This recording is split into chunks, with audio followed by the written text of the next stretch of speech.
Are you experiencing back pain that you can't get rid of? Getting migraines, vertigo, having trouble sleeping, and/or brain fog? Do you feel like your medical doctor doesn't understand your condition? Blair Chiropractic might be the solution you've been looking for. If you've ever been skeptical about this, the two doctors you're about to listen to were even more skeptical than you were when they looked into chiropractic work. But fear not. Get expert guidance from the blonde and the bald, Doctors Beth Bagley and Frederick Schurger. These two doctors have extensive experience beyond the healthcare realm and bringing unique vision and healing to their patients. What do you have when you get a biological analyst and an engineer together? Find out right here on another episode of The Blonde and the Bald. Welcome your hosts, Doctors Bagley and Schurger.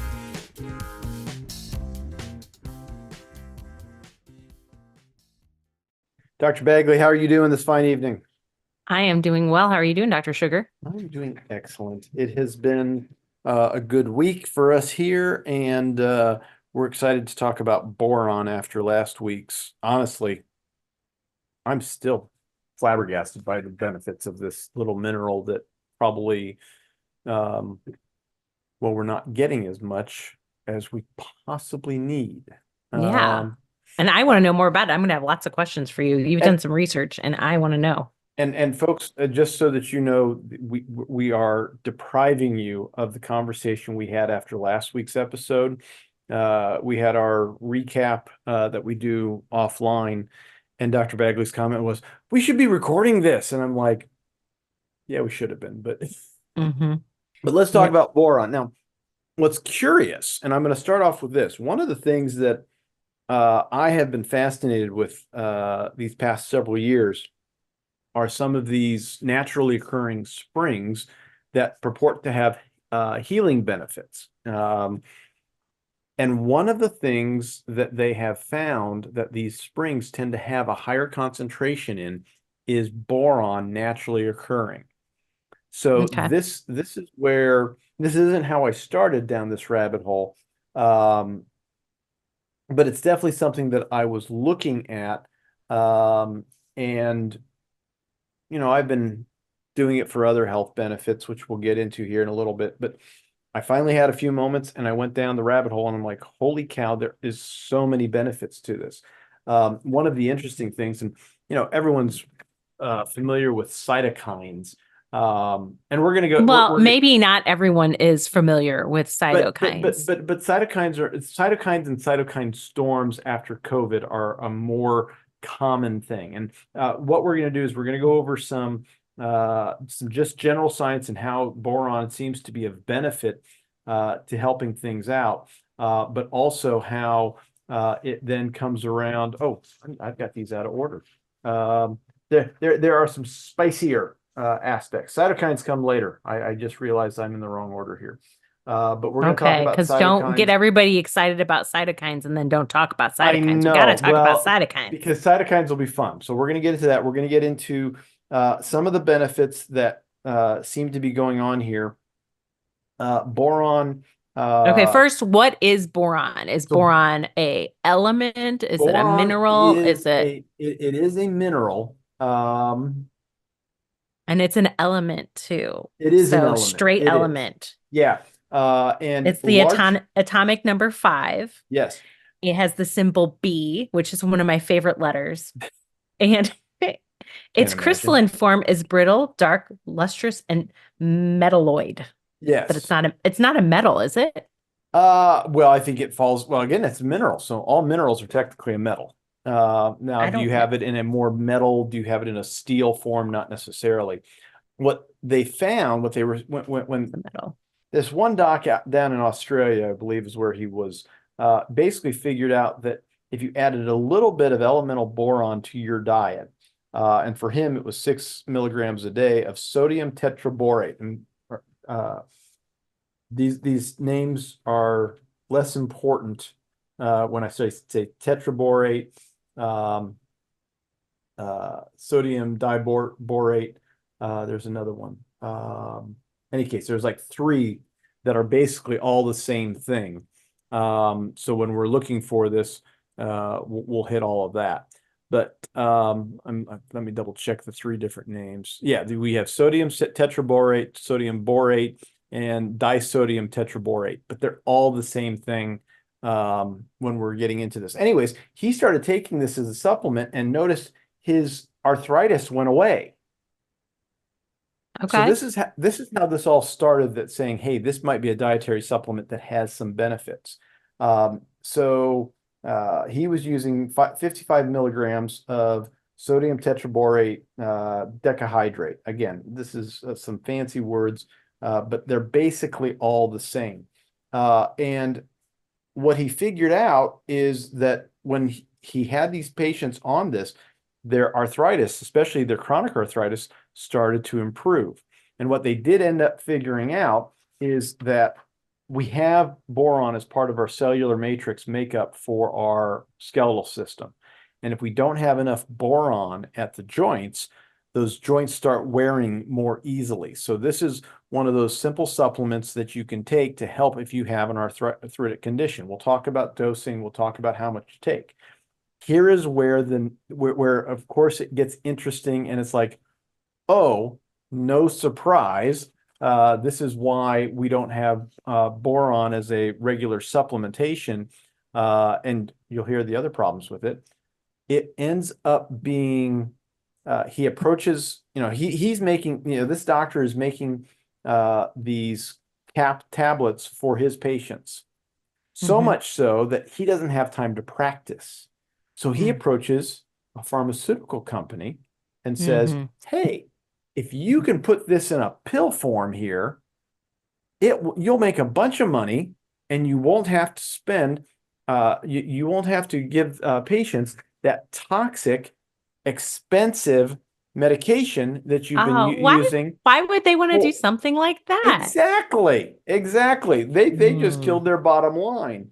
So what happened shortly after this is when the Australian Food and Drug Administration, and then probably the American one as well, of course, quickly said, "Oh no, we can't have that. Boron's deadly and toxic. It will kill you." Not so much boron's deadly and toxic. No, I know, but that's probably what if we start looking this up, I bet we'll find stuff on that, because they're trying to keep people from taking it.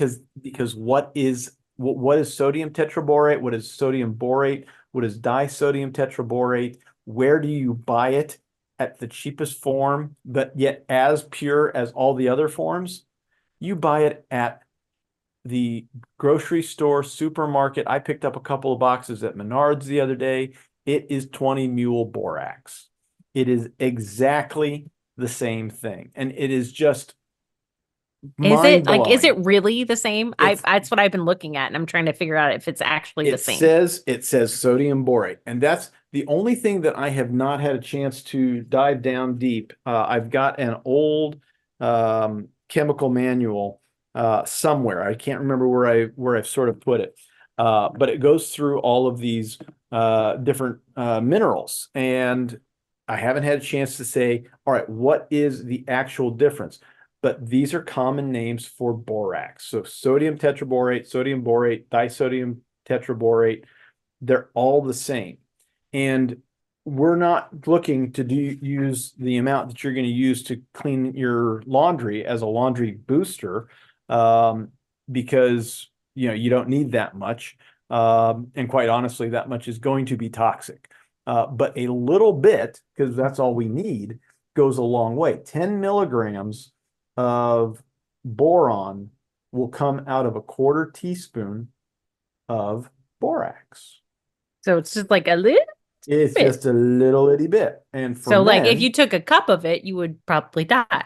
Well, tell you what, let's hit that, because we're getting into that. As I've been reading through the public health risks associated with this, because why was it considered public health risky? There have been several on this one study that I found, and I don't have the reference off the top of my head. It was a relevance to public health document, though. Accidental poisonings ranged from 10 to 88 grams of borax, which 88% of cases were asymptomatic. You might have some GI distress. You might have some heart and liver stuff going on. Yeah, they said it says large amounts can lead to shock and kidney failure. Exactly. But that's like a lot. Well, like, and here, what if I ate a cup of salt? What would happen to me? Well, and that's the thing. What I did the math. They basically figured out, and this is where you got to be careful when you're starting to look at these things, because they said if you are, death has been observed in children and adults exposed to 84 milligrams per kilogram. Oh, that's a lot. Well, that's where it gets into the really crazy stuff, because I did the math and I figured out that at 84 milligrams per kilogram, of boron. It didn't say boric acid. It said or borax. It said boron, and it basically translates to 2.1 teaspoons per kilogram of body weight. And we did the math here just a few minutes ago. It's about 2 cups. Now, that you're not going to, and what's curious about this is table salt has similar toxicity levels as sodium borate. It is. Yeah, we're not afraid of table salt. We know, oh, we got to keep that away. Definitely not afraid of table salt, but in no certain terms are you going to be consuming anything above teaspoons to tablespoons of salt at a sitting, or even using that much. I've got a big, large stock pot. I barely put a half a cup of salt in for my bone broth. And that's a whole big old thing. And that's a big 20 quart pot. So we're talking very small amounts. And what's interesting is there's a number called LD50. That is the amount of a substance that is toxic enough that will kill 50% of the people taking it. So that's what, if you see LD50 in the literature, that's what they're talking about. It's, again, that's way too, the amount that you have to get to that level of toxicity is really, really high. It would be hard to do. It would be, somebody would have to force feed it or purposely poison someone with that. But the same thing holds true for table salt. I mean, absolutely. It's about, I misplaced the article that I was looking for that had that, but it basically said actually table salt's probably a little bit. You need a little bit less table salt, like half a cup, compared to sodium borate or borax. So that's so that's the kicker on this thing. So I mean, a conspiracy theorist brain again, which is in my entire brain. I'm thinking the reason this is not common knowledge that this, and I know you're going to go through quite a few other things that this helps with, not just arthritic pain. Right. But I think this is the reason I don't know this is because it's another truth that's been kept from us. Well, right.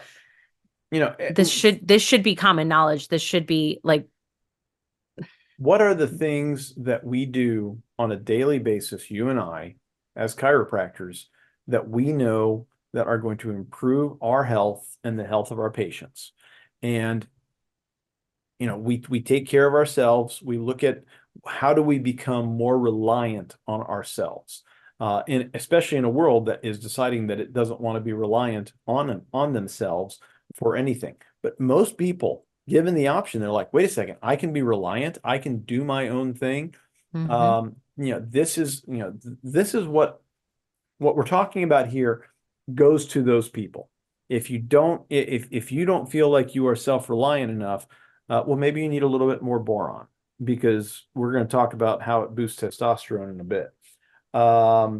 But the benefits of looking to do the things that will actually help you heal and function better will far outweigh waiting for somebody else to basically try to figure out what's wrong with you. And no one's coming to save you. That's that's one of my mantras sometimes is no one is coming to save you. Exactly. No one's coming to save me. We have to be our advocates. We have to do the digging and that's one of the reasons that Dr. Sugar and I love this podcast is because we do some of the digging and share our thoughts with you. But I'm actually quite excited to start this as a supplement because I'm 42. I get achy. I use my hands all day long, and there definitely is probably some arthritis starting to settle in my knees and in my hands. And I'm wondering at the very if this least, could help. your joints are not as supple as they were 10 years ago. Absolutely. And it's funny because, as you mentioned this, I came across a VO2 max, how well is my heart running? And I threw some numbers in there just, off the top of my head because I didn't have all of them. But it based it a little bit on my age, a little bit on my height and weight, and then my resting heart rate. And it came back and suggested, and apparently there's good data for this test, the way that because they've matched it and mapped it properly. Even though at 50, for what I can do in my resting heart rate, my VO2 max is that of a 33-year-old. And again, I probably could do some more fine tuning of that, and I wouldn't be surprised if I'm in my late 20s for what I can do physically. So again, it's all a matter of, none of this stuff is the fountain of youth and reversing aging, but if it can slow it and keep you strong all the way through, that's really the benefit there. But let's hit a couple other things. So like the big thing is, so 6 milligrams of boron, or 5 to 6 milligrams of boron is going to be about 1/8 of a teaspoon. That's what borax. And by the way, none of this is medical advice. None of this. We don't definitely think you shouldn't do this. You should talk to your chiropractor, naturopath, medical doctor about this. And this is just information. And one of the things, the site that I found, and I'm not going to say that they've got a bunch of great stuff but I found the way that they put together all this information, and then I'm going to the research. So I'm not just taking the site by by what it says alone. Yeah, it's like trusting Wikipedia. We just don't do one source. Yeah. earthclinic.com/remedies/borax.html. We'll put that in the show notes. And that's a starting point. So, I'm looking at this stuff and I'm like, hey, what's going on here?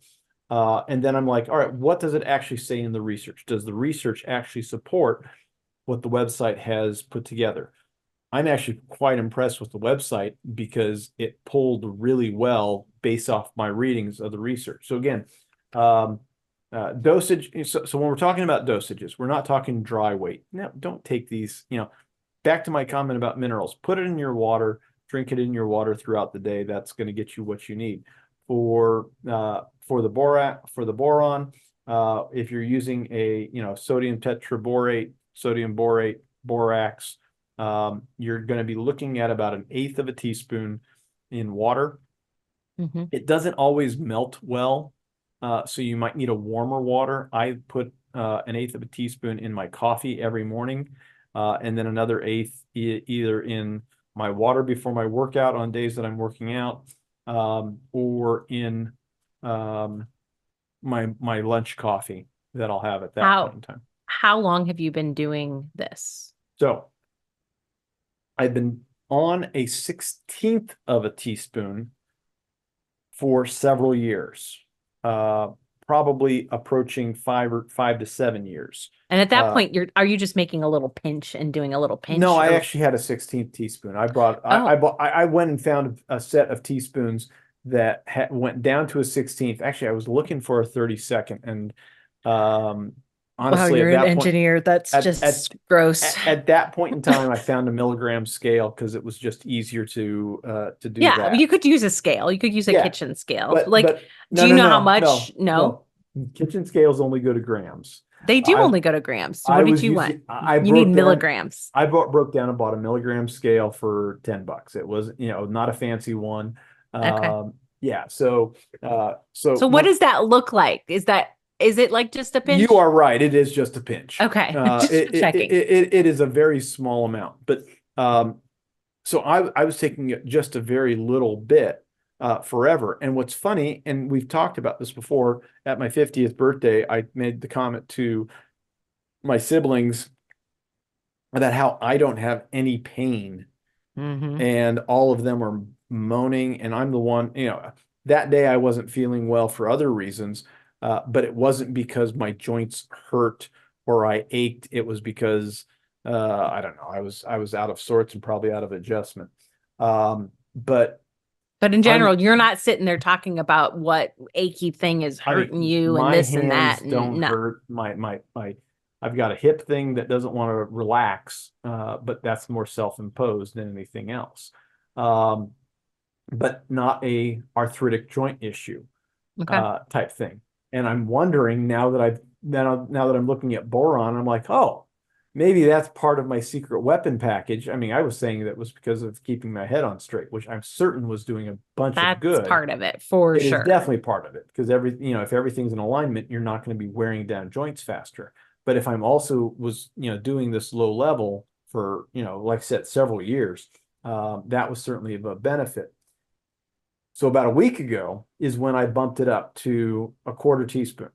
And I had an eighth of a teaspoon later in the day. That was our ice snow day.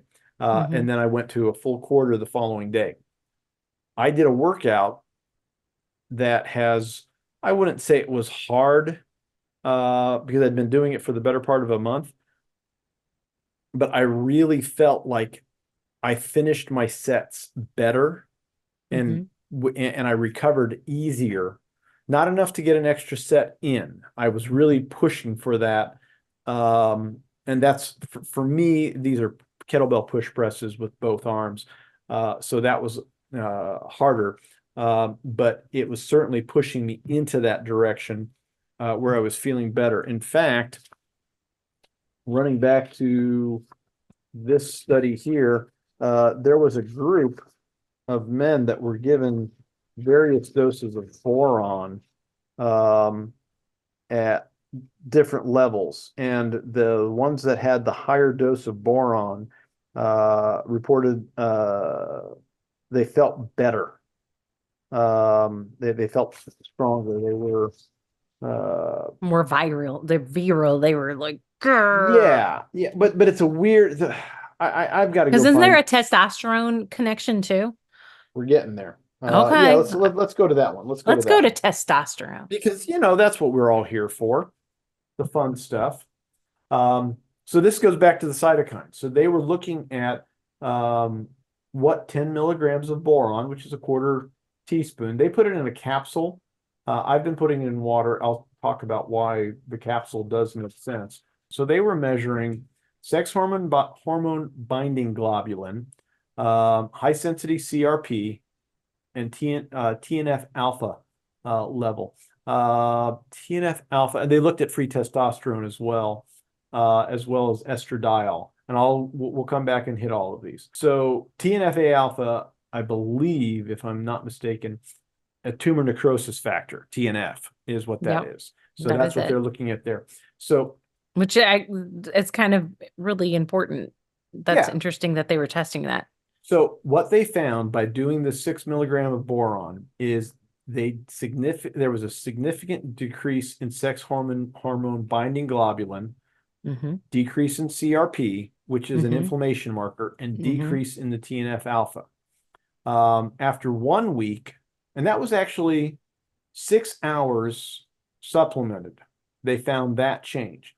After 1 week of supplementation, the group's mean plasma free testosterone increased.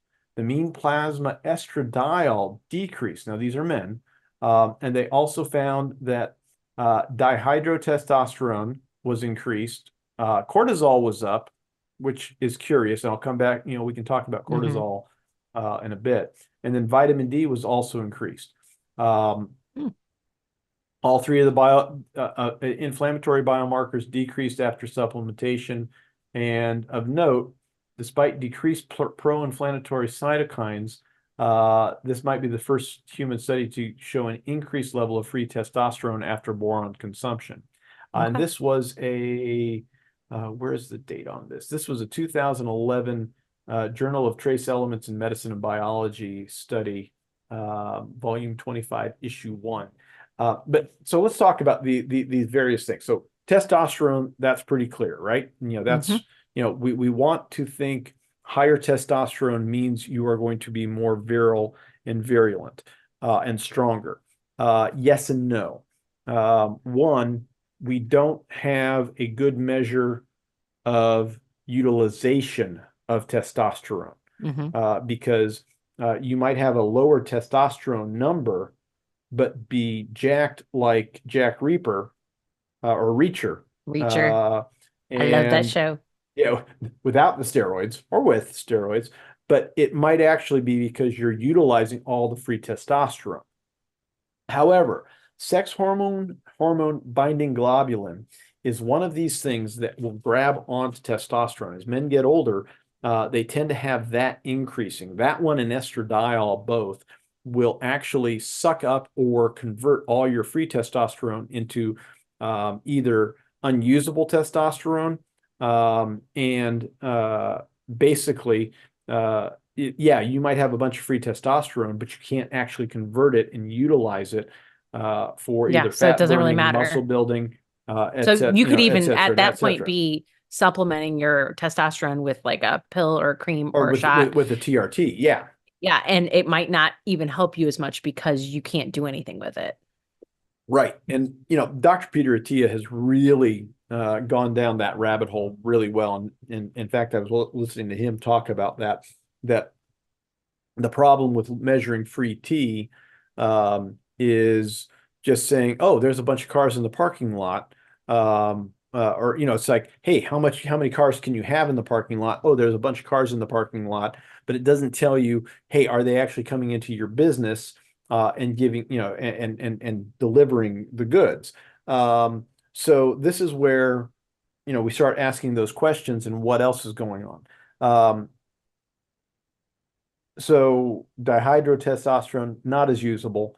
Vitamin D elevated, that's actually a benefit because that means you're actually able to keep your vitamin D stores opposed to flushing it out. And higher cortisol is not all bad. Everyone thinks, oh, cortisol, that's going to sit in my belly fat and my hips. Higher cortisol means you will actually, there's a special cortisol cycle. It needs to spike in the morning. And if it does not spike in the morning properly, you tend to be lethargic through the day. This is why, I know I don't do this, but this is why you should not be drinking black coffee or any sort of caffeinated beverage for that first hour and a half to 2 hours after waking, because your cortisol is doing the waking process. But so many people, either through beating themselves up through our modern society, haven't gotten the rest so that cortisol spike naturally comes up and then drops. So again, that's how that was. So they're not sure how it works, but they know they're seeing that it's working and that it happens fast. And that's what I noticed. That's interesting. Like they did a 6 hour right. blood They did draw. a test. Yeah. They did a, obviously they did a baseline blood draw and then they did a 6 hour, 2 hour, 6 hour. They saw it at the 6 hour. And it was 10 milligrams every day with their breakfast. And then then a seventh day. So quite honestly, for men, there is no reason we should not be doing a quarter teaspoon a day to get that 10 milligrams. Now, quarter teaspoon of sodium borax or of borax or sodium borate will deliver. We're looking to get 10 milligrams of elemental boron, and that's how you figure out. That's where the quarter teaspoon comes in. That's how you figure it out. There are various. They did it in a capsule. Why a capsule over just taking it straight in water? Well, Dr. Bagley, how much do you enjoy?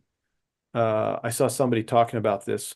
What flavor of soap gives you the heebie-jeebies because you had your mouth washed out with it? Boron, the sodium borate, tastes like borax, soap, huh? It's a little bit of a soapy flavor. I mean, there's no other way to describe it. It's not bad. This is why I recommend only 1/8 of a teaspoon. It disappears completely in coffee. Depending upon the bitterness of a tea, it might disappear. So, it's, they recommend, a lot of these things will recommend taking it and putting it in your water bottle for the day. And they'll do it at a higher concentrate and then say, all right, now just take a little bit of that and put it in your water so that the flavor doesn't bother you. But what's interesting, I'm convinced that one of our colleagues who gives me beef as a thank you, she has cows that are grazing on forage that's high in boron because I get just a little bit. And now that I know what it tastes like, and I'm putting the pieces together in my head, I can taste when a beef, and the beef fat in particular, has a higher level of boron in it. You have a very fine palate. I really do, which is really a shame that I only want to eat meat and salt. I was just reading top foods high in boron. And it's interesting because, of course, the first thing they're going to do is a juice. And they said prune juice is one of the easiest sources of boron available. 1 cup of prune juice offers as much as 1.43 milligrams of boron. And how much are you saying that how much were they taking in that study? 5 to 6. The one setting was for healthy joints, especially if you're arthritic, I would say 6 milligrams, 5 to 6 milligrams. So you could drink 6 cups of prune juice. Yeah. 5 cups of prune juice and you'll get enough. Right. And that's awful. Like nobody see that. That's where supplementation comes into play. And you know what's funny is I used to love prunes. My grandfather would always have some, and I would just go to town on them, and then I'd go to town on the bathroom. So, nobody wants to hear about your toilet. I know it. It's horrible. And then avocado has about 1 milligram and a half cup serving. Yeah. So, I mean, like we can get some of it in our diet, but that's just probably not enough. And that's also like, does that avocado have enough boron in it? I don't know. How was it grown? Right. Was it grown in boron rich soil? Then yeah, it would probably have it in it. But if it's not going to have it in it. And one of the biggest boron mines is actually out of California. In fact, I think it was a 20 mule team that brought them out for the first time when they found this area. So that California area, probably going down to Mexico, because it actually came out of a meteorite of all things, probably has a lot more boron benefits in the soil. But just like everything else, at least with avocados, it's coming out of a tree. But are they spraying glyphosate all the things on on the ground just to keep the grasses and the weeds down? So, does that bind up all your minerals like everything else that gets bound up by Roundup to prevent it from working? So, so it's a thing. It's out there, but are you getting enough? And if you're taking 6, if you're in aches and pains, a little bit more is not going to be of a detriment to you. Again, men need to take more because some more than women, because there's a benefit. There is a decreasing benefit because if they gave they did a rat study that looked at it. I'm trying to see if I can find the number quickly. They were giving, again, something ridiculous to the 81 milligrams of boron per kilogram a day. So getting close to that 84, that 2 cups per day of boron created testicular atrophy in rats. Which you're not going to be taking that much. There is such thing as too much of a good thing, and there we have it. Yeah, of anything. We can over adjust.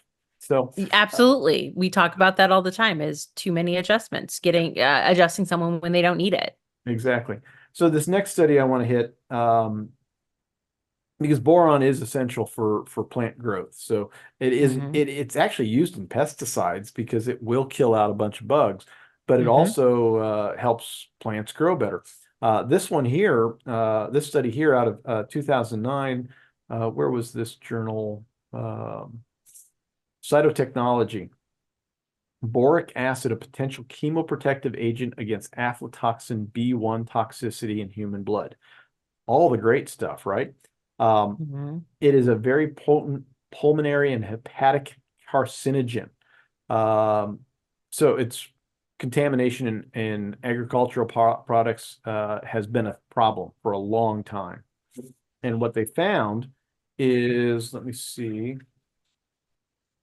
if I can look it up real quickly. They were looking at, well, down your way, down in St. Louis at Sigma Chemical. They were looking at, they got some really good aflatoxin, and they started with small amounts of boron. How much? Here it is. Come on. Going through the study and finding our stuff. The antifungal one sticks in my brain better. This one here was not as cleanly defined, but they were finding, and they're looking at stuff as based on a part per million. So you have to redo all the math to figure out how much that would be, because then they're going to figure out, all right, how much do we have to do? But they were doing very small amounts, anywhere from half a part per million or a quarter of a part per million to 20 parts per million, to look at, how fast it would take out the aflatoxins, and it's actually protective, and that was what they, that was the bottom line. Treatment significantly reduced the activities of antioxidants by increasing malonodialdehyde level by 30 and 50% of blood, whereas the boric acid led to an increased resistance of DNA to oxidative damage induced by aflatoxin. So increased resistance of DNA to oxidative damage. So it was protective. The support of boric acid was essentially useful in aflatoxin intoxicated blood. Thus, the risk of tissue targeting of aflatoxin could be reduced, ensuring early recovery from toxicity. Long story or a long story short, there was a benefit to using boron, and they were probably more using this not in a, well, certainly in human blood, but they're looking at how can we protect people. This next one here was using boric acid as a way to get rid of different strains of candida and different isolates of mold. They figured a 2% boron is equal to 20,000 parts per million, or 20,000 milligrams per liter. I think I did the math. It was like 20 grams. Yeah, no, it's 20 grams. There it is. That's what I was going with. So it's 20 grams per liter. I made this batch up the other day, and was just trying it out. And then, they started with the 2% solution, and then they diluted it even further. And what's neat, you can sort of see this study here, or see this graph. I don't have the graph handy. Maybe I do, but basically, as they increased the concentrate of, how much you needed to hit your, how much would kill 50 or 90% of it. Well, that's where this graph is, that's, I believe this first one's the control. Excuse me.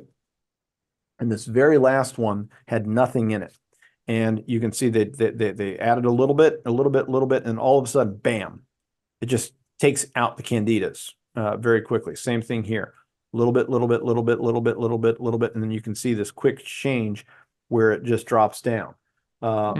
So really just an amazing little product that is, it was taking out candida, non-candida albicans, trichophyton. They had two different varieties of that. Aspergillus fumigatus, which is, another one of those funguses that we tend to see in our environment pretty regularly. So that's just sort of the neat part of it. It's an alkaline solution, and it's, basically wipes out the yeast and whatnot. Yeah, I mean, that has a big implication for people with maybe SIBO or and again, gastrointestinal issues. Well, and that saves the best for last, right? The last one was looking at vulvovaginal candiditis. I can't say that word. But basically yeast infections in women. And they looked at a number of case series and a number of case reports.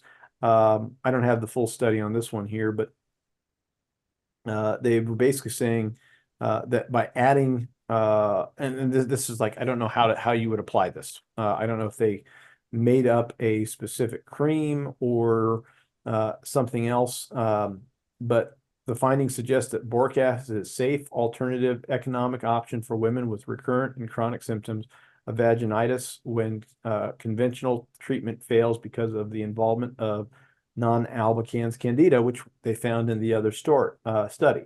Honestly, it sounds like this should be the first step and not the last step, because all those other things are very toxic. And the other part of this was, azole is a common antifungal that a lot of women will take. This actually suggests that it's beneficial for azole resistant strains too. So now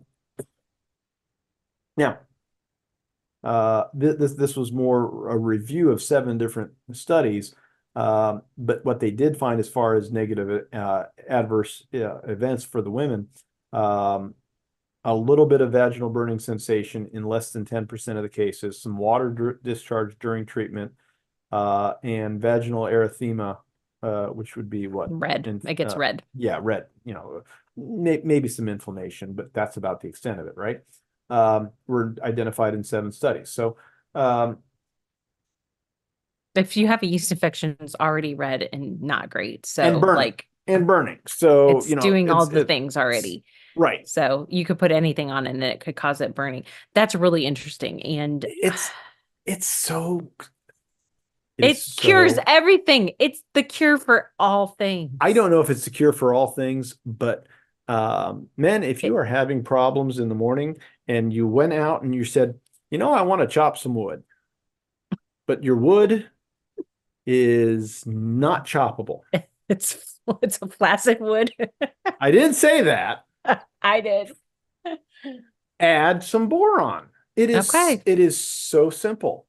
Ladies, I mean, if you don't want your spouse and your husband to take care of things, then don't add boron. Go hide the boron. Hide the boron. No, I mean, it just makes it makes sense. It makes sense that people will feel better when you're feeling better. Your sexual health is better, all of those things. And it definitely affects the hormones. I mean, there's so much proof there. Right. Yeah, I'm pretty convinced. I started this podcast half convinced, but I'm pretty convinced that boron should be one of the things that I add into my supplements. I'm going to try it, and I'll get back to y'all in next month-ish. I'll give myself a month. I don't ever tell patients or people that they should take something, shouldn't take something, unless I've already done it myself. Right. When it comes to supplements and things like that. So that's definitely one I will work on, and I'm going to see what it does. And I can't wait to report back. I was going to say, it is just one of those things that I have been very happy with. I've never seen, I've played around with a number of different, I'm getting older. So therefore, I've got to start saying, well, maybe I should try some of, in fact, I just noticed I had some Tongat Ali up here, which is one of those testosterone boosting supplements, because part of it's like, all right, so in the back of my head, what is, I had decent test results, and all of my male hormones were where they're supposed to be, but I can't get rid of some of this extra body weight. So the question is what am I doing wrong? Not that I've seen a huge change with the boron, because that's, just started. But I definitely noticed a change in my workout ability. And I just switched from 30 seconds on to a 45 seconds on workout as of, last Friday. I'm surprised that I don't feel worse, to be quite honest. So, because an extra 15 seconds doesn't sound like a whole lot until you realize you were pretty tanked at the end of the first 30. And then you have to do another 15. But there definitely seems to be some benefits that are there. Don't dive in, double fisting it. We're talking about a very little amount. What's interesting It's a little is, pinch. yeah, just a pinch. I was looking at the box because the borax 20 mule borax has a interesting story about how they found borax and why the 20 mule. So I was reading the box and I was looking at, okay, what are the ingredients? And it just says sodium borate. And then I kept on reading and I don't see, they do say don't ingest because of, It's not meant, that's not the purpose of that box is for well, cleaning. they don't, they sell it at that. But what's interesting about that product compared to the purity of that product is marginally different to the purity of what they consider a pharmaceutical grade. Mm-hmm. So I don't know what that difference is. Yes, can you find boron on Amazon? Absolutely. That's where I started. I think that's where I'm going to start. I mean, I have borax in the house, but Yeah, it freaks me out. That's something that I've used for I cleaning know. is something I'm going to put in my mouth, and I don't want to do that. So I think I will find a supplement. I'm not sure which one I was looking earlier, and I don't know what I'm going to take yet. But like I said, I don't think it really matters much. and I'd probably take it in pill form. The 20, well, Not pill, but I yeah, don't want some to sort put of it in. I capsule. don't want to taste soap. Like I said, put it in your tea. You won't notice it. It melts pretty fast. Or put it in a larger bottle. It doesn't taste soap. It's not soapy soap, but it's definitely there's I probably a really better like word my for tea. it. I like my tea, and if it ruins the taste of my tea, I'm going to be honest, I'm not going to do it. I'm going to have to do something because Well, you that's like throw my glycine favorite in. thing. Are you throwing That tastes good. glycine? That's sweet. That's I know sweet. it'll hide. The I'm almost glycine will out of hide it. that, by the way. But I have been So taking it. It's been good. That's another one of your if you guys have listened to some of the past podcasts and he was talking about glycine, you can get glycine, which is amino acid. It has a similar sweetness to sugar. It's not quite as sweet as sugar, no, but it's but similar. it can be used And as a one-to-one replacement for sugar. yeah, because It's an expensive one-to-one yeah, replacement, it's sadly. but I put, a little Yep. spoonful into my tea and it sweetens my tea up. And then I'm getting some amino acids from it. And there's some health benefits like weight loss and sugar metabolism, I think. Yeah, So, insulin balancing especially. Yeah, yeah, because even though it tastes sweet, it's going to actually lower your insulin response because it's yeah. technically, don't tell the vegans, it's technically meat. Nice. So, Powdered meat. yeah, I Tasty. know, it's awesome. Trying to think if there's anything else that I wanted to cover tonight on boron. Again, I you think can it's get good. it And on I Amazon. think people should do your research. Don't just listen to us. I say that about everything. But yeah, you can find that there's supplements out there with Yep. this in it. And it's not the supplements I'm seeing are like boron glycinate and stuff like that. I have to look to see what's the best form. I don't know. See, and basically, as I started going down the rabbit hole, I got to go find that one book. I was hoping that it was here in the office, and I just didn't find it. Which means it's in a box somewhere in my attic. But again, I don't think there's a whole lot of difference between the two, or between these forms and the names. And again, what's the safety? How much do you have to take before it's a problem? A lot. If you're pregnant or you're breastfeeding, maybe not so much. With kids, don't, keep it away. Don't take it dry, because it's, that will be unpleasant, just Hmm. naturally because, it's a weird little salt. But I think all the other, health benefits, are really obvious once you start diving deep, Hmm. and going into things. So, but Nice. all right, folks. Dr. Bagley, where are they going to find you when they got questions? Well, if my website wasn't just hacked, you can go Oh to no. yeah, it'll be fixed probably by tomorrow. So I can still say precisionchirostl.com. I'm in the west side of St. Louis. Sounds great. And I am at Keystone Chiro SBI, Keystone Chiropractic in Springfield, Illinois. We look forward to another episode of The Blonde and the Bald. Folks, have a good time. If you have any questions, if you have any topics you want us to cover, make sure to reach out and ask on either website. You don't need to, we have portals and emails Contacts, up yeah. on contact information there. Make sure you like, subscribe, and if you really like it, give us a 5-star review. If you don't like us, well, tell us Give what us a we can do 5-star to review. improve. Yeah, give us a 5-star review. All right, folks. Until next time, have a good one.